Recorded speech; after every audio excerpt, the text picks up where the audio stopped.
We continue with Economics chapter 35, Economic Growth and Output Gaps. So we're going to the causes of potential growth. When we talk about potential growth, we're simply talking about the rate of expansion an economy can sustain if it's running at full capacity in terms of employment. Get the point here? We call it potential growth because it's the rate of expansion an economy can maintain or sustain if it's running at full capacity or full employment. That is what potential growth is. So what are the causes of this expansion? So I wrote, an increase in the long-run aggregate supply will increase the potential level of output in the economy. Output can be increased if existing inputs are used more efficiently. So one way to increase your output or to increase your potential is to improve on the inputs. That means you improve on the quality of inputs, like labor, capital, you improve on them. That will increase productive potential. So long-run aggregate supply can increase if there is an increase in the quantity and the quality of the inputs in the production process. So not only the numbers, also the value that is being added to the inputs. So that means the quality and the quantity of inputs will bring about increasing the long-run aggregate supply. So therefore, our production function will be inputs, that's land, labor, capital, technology, and efficiency. So these are the production function. So if you have to increase your production, you have to improve on land, you have to improve on labor, you have to improve on capital, you have to invest in technology and efficiency. I think the point is clear. So what are those inputs that bring about potential growth? We start with land. And when we talk about land, land is fixed in nature and anything on land is land. So land is basically talking about natural resources. So if a country has abundant natural resources, it will increase the potential growth of the economy. That's land. Then labor. For labor, we're talking about human effort, physically or mentally. So an economy is likely to grow if there is either an increase in the quantity or an increase in the quality of labor. So if you are thinking about your potential growth, it means you have to improve or increase the quality of your labor and the quantity of your labor. So how do you improve the quantity? So what are those factors you have to put into consideration when you are talking about the quantity of labor? The first one, growth in the size of the labor force. So here we're talking about the changes in the birth rate, changes in immigration, and changes in participation rates.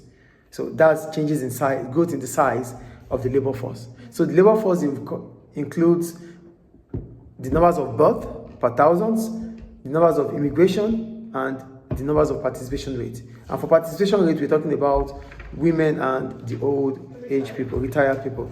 So the second thing you have to put into consideration when you talk about the quantity of labor is changes in demography. And for changes in demography, it's simply about the birth rate, which talks about how old is the population or how young is the population. Is it clear? The third one is changes in participation rate. When we talk about changes in participation rate, we're talking about the proportion of the population that is actively looking for a job or that is engaged. That is actively looking for a job or that is engaged. Because if you are not actively looking for a job, that means you are economically inactive. You are not participating. So you get it. So the proportion of those in the population that are active will determine the potential growth of the economy. Do you get that? Immigration. And when we talk about immigration, we're talking about the numbers of people coming into a country. So if an economy wants to increase the quantity of its labor force or workforce, it might have to employ more migrants. So employing more migrants means you're having more supply of labor, which can increase the productive potential of the economy. Because we said potential growth comes when we can expand the capacity of an economy or increase the economy is fully employed. So if it's going to be fully employed, it means whoever is available to work is being employed. So these are the ways in which we can increase the quantity of labor to increase the potential growth of the economy. Is that clear? So we'll go to the quality now. So here, there's a point I want to make, okay? Okay, however, this may not necessarily increase economic welfare. Yeah. So you might increase the quantity of workforce, but does not necessarily increase the welfare of the workforce. Why? Yes, if employment is increasing, income is going to increase definitely, but the income that is increasing has to be shared among the increasing workforce. So which means it will have no impact on the level of income.